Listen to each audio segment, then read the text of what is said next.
ദൈവം എന്ന വാക്ക് പരിഭാഷയിൽ ആരാധിക്കപ്പെടുന്നത് എന്നേ ഉള്ളൂ. ആരാധ്യൻ. ദൈവം എന്ന വാക്കിൻ്റെ അർത്ഥം ആരാധ്യൻ എന്നേ ഉള്ളൂ. ആരാധ്യം എന്ന് പറഞ്ഞാൽ പോരാ, ഇലാഹിന്.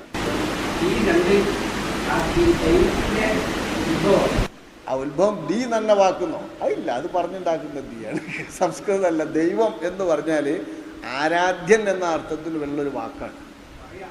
അല്ല, പറയരുത് സത്യദൈവം എന്ന് വരാനേ പറ്റൂ. വെറും ആരാധ്യൻ എന്ന് അള്ളാഹുവിനും പറയാൻ പറ്റൂല, ഇലാഹിനും അർത്ഥമല്ല. ഇലാഹ് എന്ന് പറഞ്ഞാൽ തന്നെ സത്യദൈവം എന്നാണ്. എന്നൊന്നും പറഞ്ഞാലും വലിയൊരു വിഷയമൊന്നുമല്ല. സാധാരണക്കാരൻ്റെ ഭാഷയിൽ ഇപ്പോൾ അങ്ങനെ പറയാലോ. അതിനാലിപ്പോൾ ഒരു വലിയ സംഗതിയൊന്നും വരാനില്ല. പക്ഷേ ഉപയോഗിക്കരുത്. ഉപയോഗിച്ചാൽ അർത്ഥം തിരിഞ്ഞുകൊണ്ട് ഉപയോഗിക്കരുത്. ഓരോരുത്തർ ഉപയോഗിക്കണമായൊക്കെ ഉപയോഗിക്കാം. അള്ളാഹുവിനെ തിലാവത്തിനും ശുക്റിനും ഇല്ലാതെ കാരണമില്ലാത്ത സുജൂദ് ഷാഫി മദ്ഹബ് പ്രകാരം ഹറാമാണ്, നിഷിദ്ധമാണ്. ശുക്റിൻ്റെ സുജൂദോ തിലാവത്തിൻ്റെ സുജൂദോ എന്ന കാരണം പോലത്തെ കാരണമില്ലാത്ത സുജൂദ് ഹറാമാണ് എന്നാണ് അള്ളാഹുവിന്. ഒന്നും പാടില്ല. കാരണമില്ലാതെ സുജൂദ് ചെയ്യൽ നമ്മളെ മസാല പ്രകാരം ഹറാമാണ്.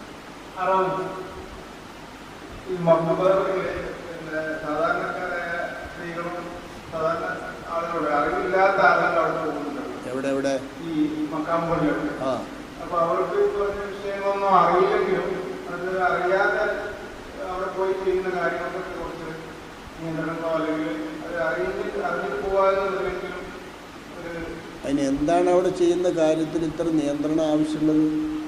അവർക്കിത് അറിയാത്തതുകൊണ്ട് തന്നെ, അറിയാത്തതുകൊണ്ട് എന്ത് സംഭവിക്കുന്നു ഞങ്ങൾ പറയുന്നത്? അറിയാത്തതുകൊണ്ട് നമ്മൾ പറഞ്ഞ ഈ സംശയങ്ങളൊക്കെ അവരിൽ ഇത് ചെയ്യാൻ അല്ലെങ്കിൽ അവർ ചോദിക്കാം, മഹാന്മാരോട് ചോദിക്കാം എന്നുള്ള. മഹാന്മാരോട് ചോദിച്ചു എന്ന് പറഞ്ഞാലിപ്പോൾ എന്ത് വരുന്ന നമ്മൾ പറയുന്നത്? വരുന്നല്ല, അവർക്ക് അള്ളാഹുവിലുള്ള ഈ തൗഹീദും മറ്റു വിശ്വാസങ്ങളെ വ്യക്തമായ അറിവില്ലാത്തതുകൊണ്ട് തന്നെ അള്ളാഹുവിനോട് ചോദിക്കുന്നത് നമ്മൾ പറഞ്ഞ ഈ വേർതിരിച്ച് ചോദിക്കുന്നതിന് പകരം അള്ളാഹുവിനോട് ചോദിക്കുന്ന അതേ രൂപത്തിൽ അള്ളാഹുവാണെന്ന വിശ്വാസത്തോടു കൂടി പ്രത്യേകിച്ച് സ്ത്രീകളെല്ലാം പറഞ്ഞ അവരോട് ചോദിക്കുന്ന അവസ്ഥ ഉണ്ടെങ്കിൽ അത് നമ്മളിങ്ങനെ പോകുന്ന വിശ്വാസികളെ പറ്റി അങ്ങനെ ആരോപിക്കുന്നതല്ലേ തെറ്റ്? പോകുന്ന പെണ്ണുങ്ങൾ മുസ്ലിം പെണ്ണുങ്ങളല്ലേ? അതെ, സാധാരണക്കാരായി എങ്കിലും ചില സംഗതികളിലൊക്കെ കൂടി തലയിൽ തട്ട അല്ലെങ്കിൽ അവിടെ പോയി മുട്ട എന്നുള്ളതൊക്കെ ആദരവോടാണ് അറിയെങ്കിൽ പോലും അതിൽ വ്യക്തമായ ഒരു വിശ്വാസം ഇല്ലാതാവുന്നത്. ഇതേ അറിയാൻ ഒരുപാട് അറിയാൻ ശ്രമിച്ചതാണ്, എന്നെ സംബന്ധിച്ചോടെ മനസ്സിലാക്കുന്നല്ല, കുറെ അറിയാൻ ശ്രമിച്ചിട്ട് പോലും അതിനറിയാൻ ഒരു വ്യക്തമായ ധാരണ കിട്ടുന്നില്ല. അപ്പൊ സാധാരണക്കാരായ മനുഷ്യർ അവിടെ പോയി മുട്ടുകയും ചെയ്യുകയും ചെയ്യുമ്പോൾ അള്ളാഹുവാണെന്നുള്ള വിശ്വാസത്തിൽ ആരെങ്കിലും ഒരാളെങ്കിലും ചെയ്താൽ വ്യക്തമായ അറിവില്ലാതെ പോകരുത് എന്ന്. നിങ്ങളെ മൈക്ക് നിർത്തിയാലേ എനിക്ക് പറയാൻ കഴിയുള്ളൂ. അതിനെ ഞാൻ കാത്തിരിക്കണത്, അല്ലാതൊന്നുമല്ല. ആ മൈക്ക് പിടിച്ചോളി, കുഴപ്പമില്ല. ഇവിടെ ഇപ്പം നമ്മൾ സാധാരണഗതിയിൽ വിശ്വാസികളായ ആളുകൾ, ആണാവട്ടെ പെണ്ണാവട്ടെ, പെണ്ണ് പോണേ വേറെ നിയമങ്ങളും വരും. അപ്പോൾ വിശ്വാസികളായ ആളുകൾ മക്കാമങ്ങ ചെന്നുകാണ്ട് ഫാത്തിഹ ഓതിയിട്ട് ദ്വാരുന്നാലോ ഇനി അവിടെ ഒരു കൊടി വെച്ചതൊന്ന് മുട്ടിയാലോ തൊട്ടാലോ എന്ത് വരും എന്നാണ് പറയുന്നത്? എന്താ വരാൻ? എന്താണ് തെറ്റായിട്ട് അറിവില്ലാതെ ചെയ്യാന്ന് പറയുമ്പോൾ ആ ചെയ്യലിനെ എന്തോ ഒരു വലിയ പാതകമായിട്ട് മനസ്സിലാക്കലുണ്ടല്ലോ. സുജൂദ് ചെയ്യുന്നുണ്ടെങ്കിൽ ആ സുജൂദ് തെറ്റായ സുജൂദാണ്. ശിർക്ക് അതിനും പറഞ്ഞുകൂടാ. ശിർക്ക് എന്ന് പറഞ്ഞത് അതിനും പറഞ്ഞുകൂടാ. തെറ്റായിട്ടുള്ള ആചാരങ്ങൾ അവിടെ വരുമ്പോൾ അതല്ലേ നമ്മൾ പറയേണ്ടതുള്ളൂ.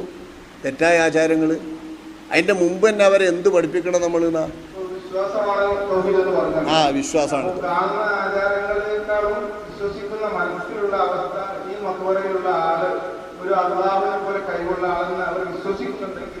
അത് വിശ്വസിച്ചുണ്ടെങ്കിൽ ആള് മുസ്ലിം അല്ലല്ലോ. ഓൽക്കറിയാതെ അള്ളാന്റെ ഔലിയാന്ന് കരുതി ഈ സിയാറത്തിന് പോവുക. അള്ളാന്റെ ഔലിയാന്ന് കരുതി. അള്ളാന്റെ ഔലിയ എന്ന് പറയുമ്പം തന്നെ അള്ളാന്റെ അടുപ്പക്കാര് ഇഷ്ടക്കാര് എന്നാ വിചാരിക്കുക.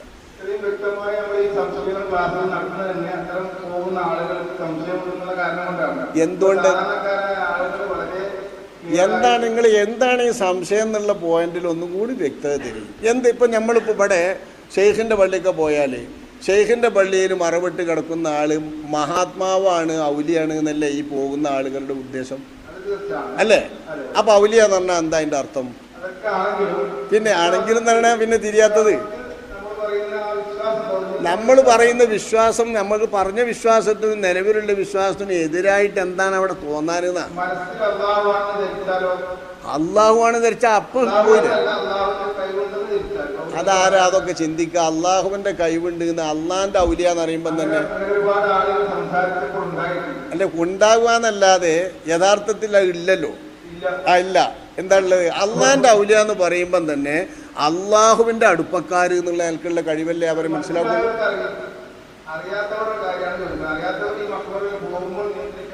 എന്തിനാ നിയന്ത്രിക്കണത്? ആരെയാ നിയന്ത്രിക്കണത്? അവിശ്വാസിനെ നിയന്ത്രിക്കണോ താങ്കൾ പറയുന്നത്? പിന്നെന്താ? എന്താണെന്ന് അറിയില്ല എന്ന് പറഞ്ഞാൽ അള്ളാഹിൻ്റെ ഔലിയാന്ന് വിചാരല്ലേ?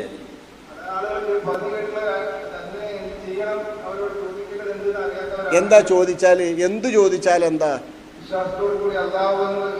അള്ളാഹുവാണ്. വിശ്വാസം തന്നെ വേണ്ട. വിശ്വാസം വിഷയമല്ല. ആ വിശ്വാസത്തിനാ തെറ്റ്. അതിന് മനസ്സിലാക്കി കൊടുക്കണമെങ്കിൽ അവർ തെറ്റിദ്ധരിച്ച് നമുക്ക് തിരിയണ്ടേ?